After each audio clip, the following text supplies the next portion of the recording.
So, nagkaroon kami ng time ng asawa ko. Nag-side trip muna kami sa Tanay. Ayan, medyo basa yung daan kasi katatapos ng umulan. Pero okay lang kasi malamig siya. Hindi siya mainit. Napakaswabe lang ng biyahe namin kasi nga madamig. Ang sarap sa balat ng hangin. So, within 1 hour na, nakarating na tayo sa pupuntahan natin. Actually, kakain lang kami, naghahanap kami na makakainan. Mabilis lang yung biyahe, wala masyadong bumabiyahe that time. Kasi nakatatapos lang umulan. So, kaya ang bilis namin, nakarating kami agad. Pero syempre, nag-ingat din kami, madulas yung daan. The best pa rin talaga pag sasabayan mo yung nature, no? Ang ganda lang talaga ng creations ni God. Super ganda. Ang daming puno. Ang aliwalas.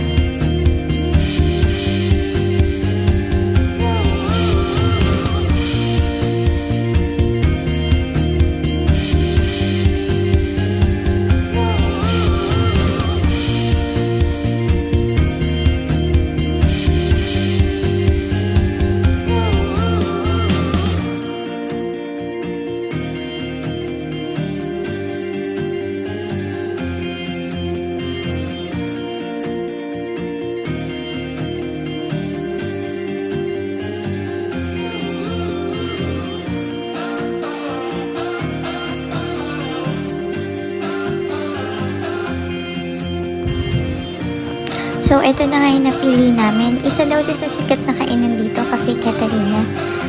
Ang ganda ng view, ang daming isda, ang daming koi.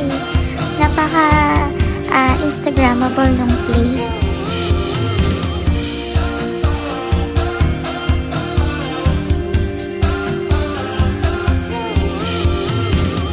Ayan, ang daming pagpipilian. May mga pizza, cheesecake, may appetizers, dessert, yung main dishes nila, meron silang short order, may mga sizzling, pwede rin yung mga all-day breakfast.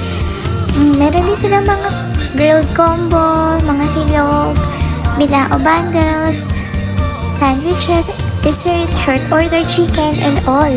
Lahat nandito na. Yan, umorder na kami. Alongside the Cafe Catarina, meron din po dun mabibiling mga cakes. Yung CK Coffee, yan, pwede kayo magkape. Isa pa sa mga nakakatuwa dito, grabe yung view. Sko, may fog. The fact na 2:30 PM na yan, ha? Kasi nga umulan, halata naman.